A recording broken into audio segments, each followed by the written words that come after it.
하나님이 변한 게 아니고 환경을 보면서 흔들리는 거예요, 사역자가.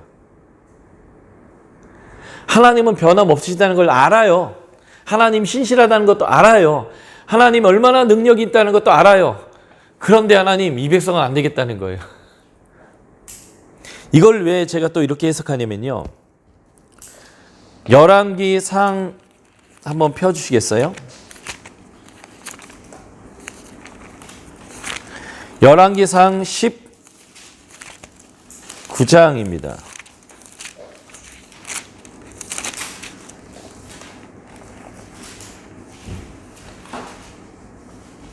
1절부터 3절을 읽겠습니다. 이 엘리야와 모세가 굉장히 비슷해요. 그래서 제가 지금 이것과 함께 연결해서 해석하는 건데 열왕기상 19장 1에서 3절 같이 읽어볼게요. 시작.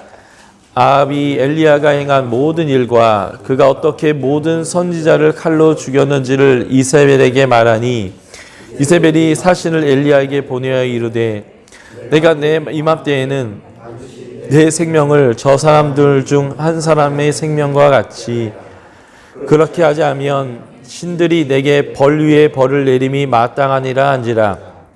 그가 이 형편을 보고 일어나 자기의 생명을 위해 도망하여 유다에 속한 브엘세바에 이르러 자기의 사환을 그곳에 머물게 하고. 엘리야는요, 바알을 숭배하는 아합과 이세벨이 선지자들을 다 마녀 사냥하듯이 다 잡아 죽였어요. 그래서 엘리야가 하나님께 그러잖아요. 나밖에 남지 않았습니다.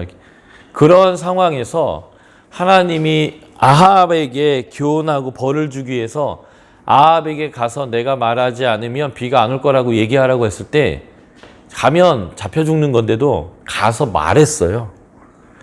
물불을 안 가리고요. 말씀하시면 했어요. 그리고 3년 동안 하나님이 얘를 숨겼어요. 물가에도 숨기고 과부의 집에도 숨기고. 근데 거기에 물가에 있을 때는 새를 통해서, 과부의 집에서는 진짜 벼룩에 간을 빼먹은 과부의 이거 먹고 죽겠다는 사람 거 뺏어 먹어가지고 3년을 버텼거든요. 그럴 때마다 하나님의 공급이 있었고요. 그 3년이 지나니까요, 비가 안 오잖아요. 뭐 바알과 아세라 숭배자들이 기도 안 했겠어요. 매일매일 기도하고 난리를 쳐도 비가 안 왔죠. 그래서 내용을 보면 아합이 독이 오를 대로 올라가지고 이 엘리야 잡으라고 안 찾아다니고 안 군 데가 없어요. 그런데 그런 상황에서 하나님이 다시 엘리야에게 얘기합니다. 아합에게로 가라. 비가 온다고 해라. 엘리야가 어떻게 했어요? 하나님 지금 가면 죽어요. 그런 얘기 안 하고요. 그냥 갔어요. 가서 시키는 대로 말합니다. 그리고 비 오기 전에 이거 해야 합니다 해서 갈멜산에서 한번 시합하자고 해서 갈멜산에서 시합을 했는데 엘리야의 몇 마디의 기도에 그냥 불이 내려와서 확 타버렸어요. 아세라와 바알의 숭배자들, 그 제사장들의 목을 850명을 엘리야가 직접 다 목을 따버렸습니다. 여기까지가 18장인데 엘리야는요, 물불 안 가려요. 말씀하시면 하고 말씀하시면 했어요. 목숨의 위협에 대해서 아무 그 생각의 가치가 없이요, 말씀하시면 그냥 갔어요. 아합이 얼마나 화가 났는지 이거 상관하지 않아요. 그런데 19장 3절 보면 처음으로 환경에 반응하기 시작하는 엘리야가 보입니다. 그가 이 형편을 보고, 이 형편을 보고 광야로 도망가 로뎀나무 밑에 누워가지고 배를 까면서 나 죽이시라고, 난 이전 선지자보다 낫지 못하다고.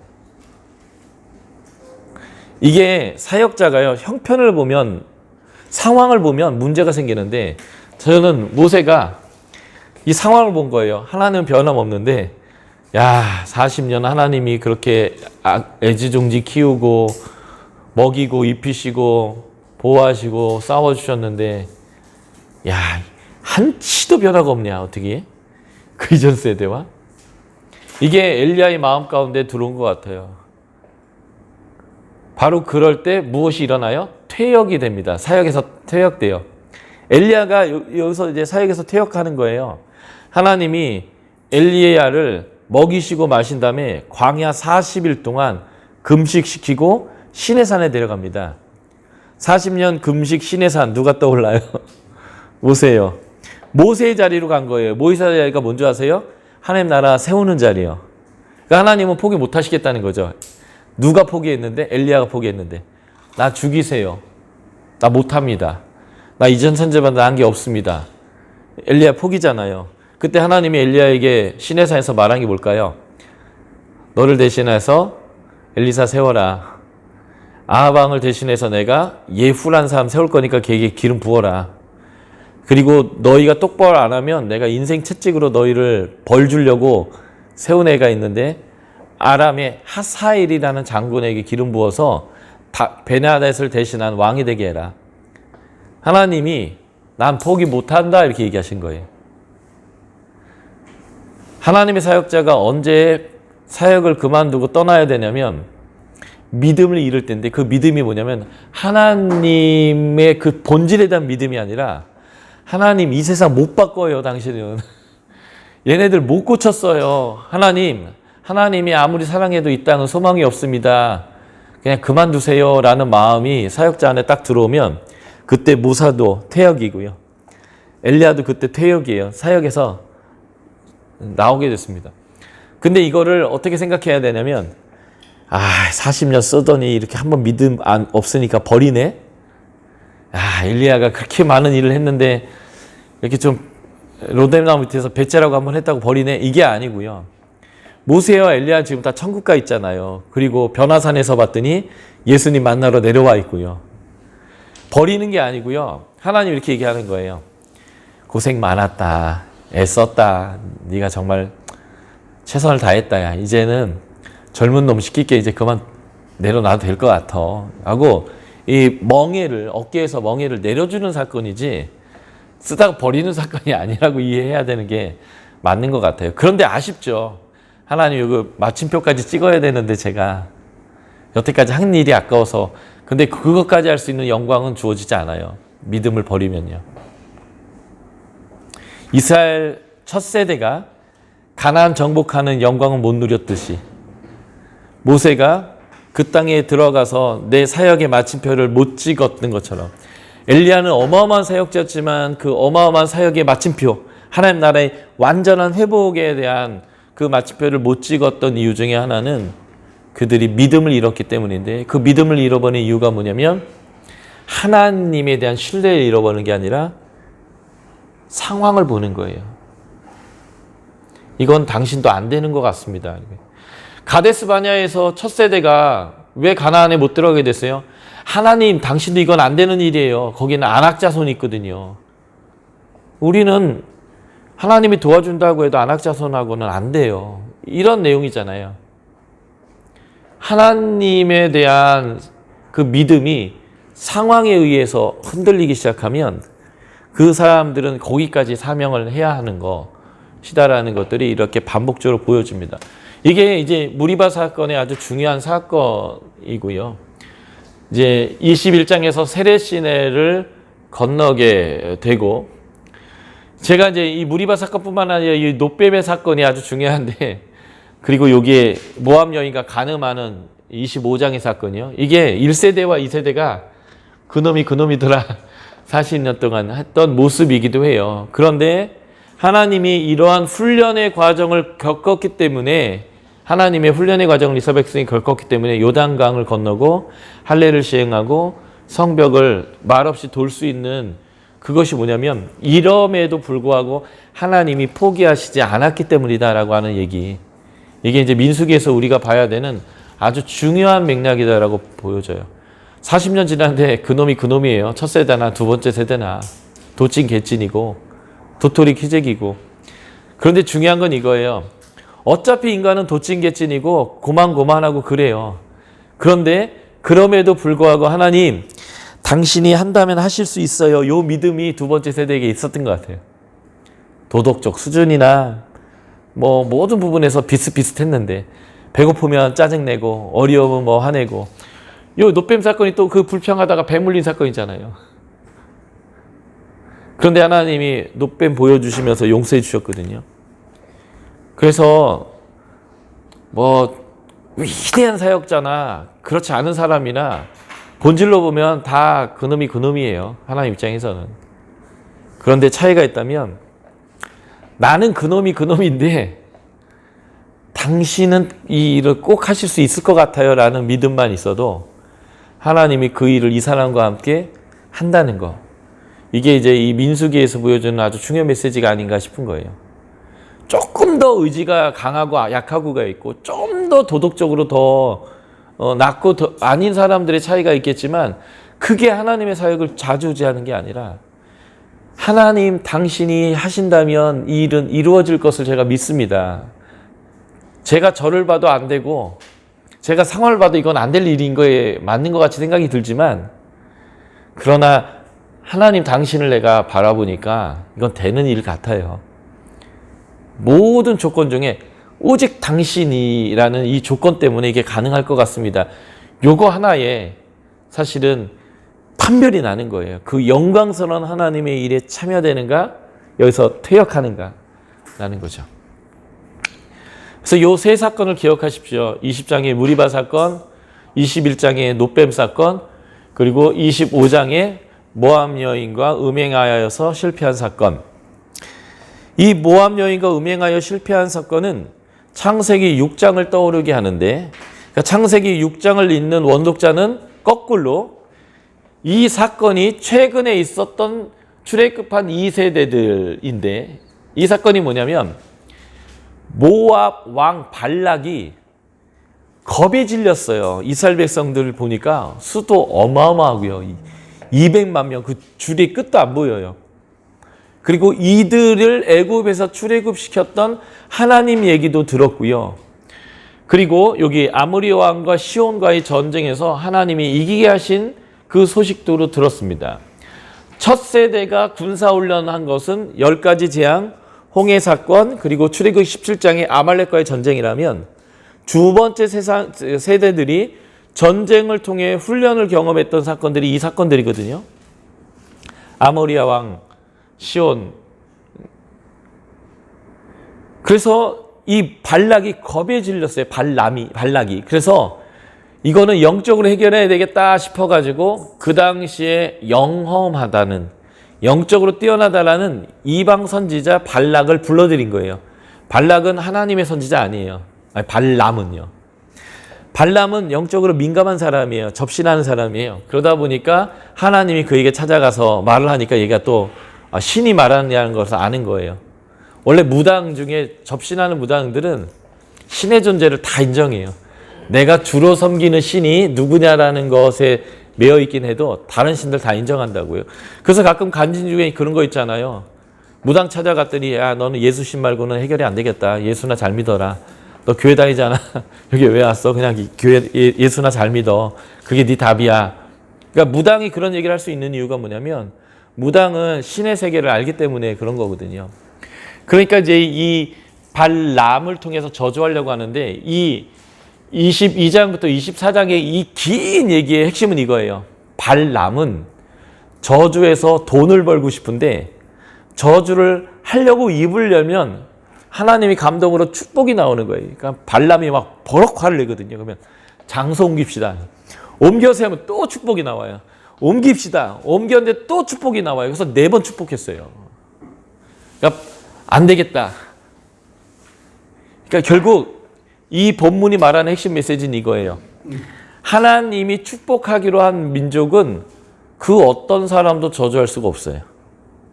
하나님이 큰 민족 만들기로 한 이 민족은 출애굽기 1장에서 새로운 왕들이 아무리 난리쳐도 생육하고 번성하고 중다하더라라는 말과 똑같이 하나님이 축복한 민족은 그 어떤 존재도 하나님의 사랑에서 그들을 끊을 수 없을 뿐만 아니라 그들 저주할 재간이 없다는 것을 보여주는 메시지예요. 이 말은 원독자들에게 우리가 얼마나 위대한 민족인가 하나님과의 관계 안에서를 보여주는 정체성의 내용이기도 해요. 그래서 이 사건 때문에 25장 사건이 벌어지는 건데 결국 이거 받고 싶었던 발람은 발락에게 계략을 내는데 그게 뭐냐면 이스라엘 백성 타락시키자. 그래서 그들의 제2의 장소에 예쁜 여자들로 꼬셔가지고 그들이 음행을 행하게 하고 우상을 숭배하게 합니다.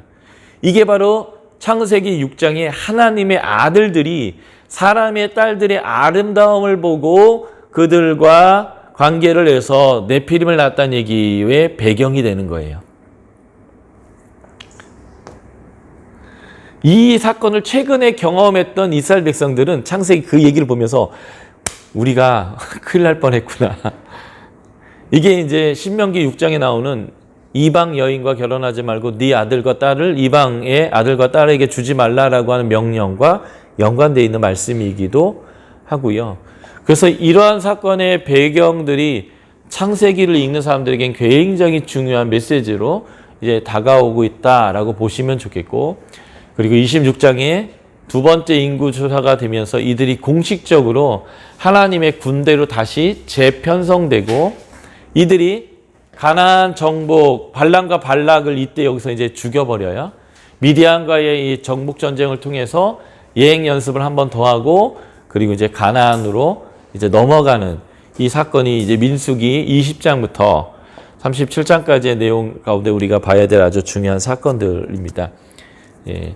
바로 이 뒷부분이 신명기와 역사적 자리를 같이 하는 거예요. 신명기는 출애굽한 지 40년째 11월 1일 날 모압 평지에서 한 얘기긴 하지만, 그 신명기의 언약 문서를 가지고 하나님과 언약을 맺었던 사람들 있죠. 그 사람들이 최근에 경험한 1년치의 사건들, 이 사건의 기반 위에 신명기적 언약이 딱 주어지는 거예요. 우리가 첫 세대와 똑같은 짓을 하고 있지만 하나님은 여전히 우리를 언약 백성으로 인정하시고 함께 해주시고 용서하시고 싸워주시고 용납해주시고 우리를 저주받지 않도록 축복받은 백성 되게 하고 하나님이 이렇게 하시는구나. 그러니까 우리는 하나님 신뢰하면 되겠구나. 이런 것들을 원독자들에게 주게 되는 아주 중요한 사건이 20장부터 끝장의 사건이다. 이렇게 보시면 되겠습니다. 그래서 1세대와 2세대는 하나님과 언약을 맺는데, 출애굽기 1장부터 민수기 19장까지가 1세대들인데 이들은 레위기를 가졌고요.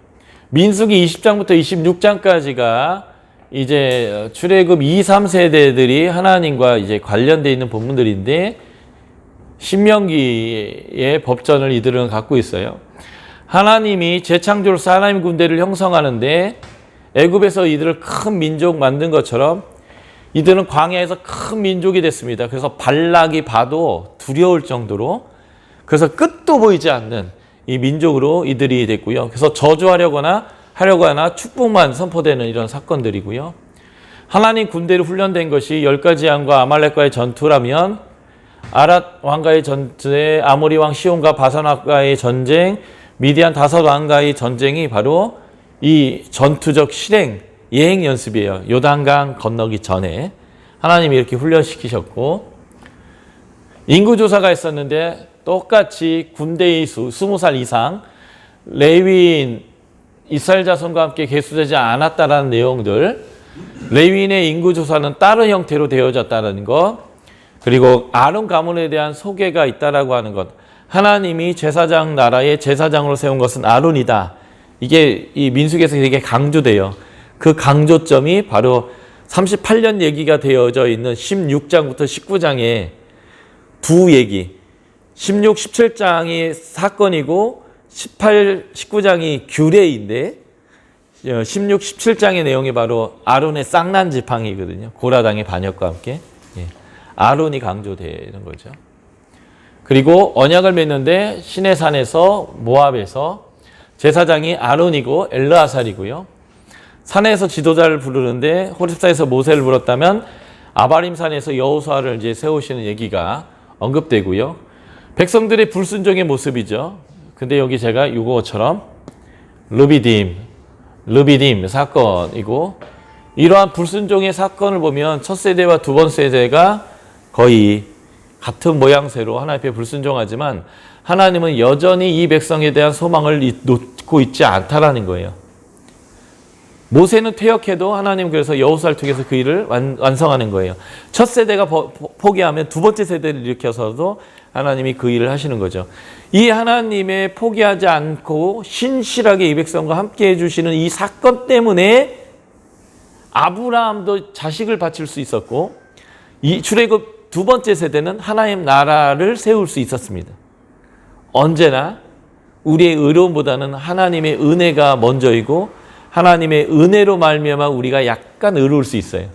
순종할 수 있고 하나님께 아브라함처럼 아들을 바칠 수도 있고 요단강을 물이 가장 많을 때에 건너고 적군 앞에서 할례도 할 수 있는 거예요.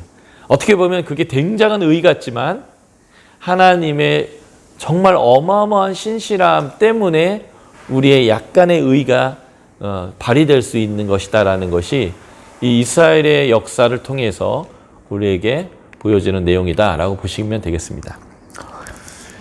그리고 이제 이거는 11장부터 25장까지의 계속된 사건들을 보여주는 건데 이 계속되는 사건들이 뭐냐면 계속 죄를 져요. 이스라엘 백성들이. 불평하고 싸우고 음행하고 계속 이런 일을 할 때마다 하나님이 행하시는데 이 하나님이 행하실 때에 지도자가 어떤 반응을 했고 하나님은 어떤 성품을 행하셨는가라는 것을 제가 쭉 그 패턴을 가지고 관찰한 건데 너무나 놀라운 것은 일관적인 거예요. 백성들이 불평하면 모세와 아론을 향해서 불평해요. 그럼 모세와 아론이요. 아, 왜들 지랄이냐? 막 이렇게 반응을 안 해요. 왜 내가 뭘 어쨌다고 막 이렇게 반응하지 않고요. 늘 모세와 아론의 반응은요. 백성에게 공격받으면 딱 돌아서서 하나님 앞에 딱 엎드립니다. 왜냐면요. 목사랑 성도랑 싸워봐야 답이 없어요. 둘 중에 하나예요. 두 개로 쪼개지거나 교회가 목사 지지파와 비지지파 쪼개지거나 목사가 쫓겨나거나. 사실 목사가 약자거든요. 강자처럼 보여도 빵, 예, 땅땅땅 아닙니다. 그리고 사실 목회자와 성도와 갈등이 일어날 때 교회 깨트리지 않으려면 목사가 떠나야 되는 게 답이기도 하고요. 그래서 약자라는 얘기예요. 끝까지 이겨먹으려고 하면 교회 쪼개면 되니까. 예, 답은 나와 있거든요. 그러니까 교회를 쪼개고 교회가 맨날 싸움질하고 하는 거 하지 않으려는 결과가 나오려면 늘 약자인 목사가 떠나야 되는 거예요. 근데 재밌는 것은요. 모세는 성도와 안 싸워요. 그럴 때마다 방향을 확 틀어서 하나님 앞에 빡 납작 엎드립니다. 불평하기도 하고 도와달라기도 하고요. 씨름은 늘 하나님하고 해요. 욥이 그랬거든요. 욥기를 읽어보시면 욥기의 전체 내용에 욥의 세 친구와 욥의 대화의 내용이 거의 대부분인데 그 욥의 친구들 말보다 욥이 한 말이 몇 배 더 길어요. 그러니까 욥기에는 욥의 말이 제일 많이 나와요. 근데 그 욥이 말하고 싸우는 대상이요. 욥의 내용 중에 욥이 한 말 중에 한 20-30% 정도가 친구랑 대화하고요. 나머지 전체가요. 하나님하고 씨름해요. 그랬더니 하나님이 딱 나타나 가지고요. 새 친구 니들 욥보다 옳지 않아. 딱 정리해 버리거든요. 늘 모세가 아론이 그랬어요. 딱 돌아서 하나님께 팍 엎드리면 하나님이 짠 나타나고 이것들이 내가 얘들 세웠거든. 그래서 싹 정리해 주거나 하나님이 막대기 주면서 가서 물 내라. 하나님 늘 이렇게 반응하셨어요. 그래서 지도자가 어떻게 행동해야 되는지를 여러분들이 이 PPT를 제가 드릴 건데 보시면서 쭉 읽어보세요. 지도자는요. 지는 사람이에요. 그리고 하나님한테 가서 따지는 사람입니다.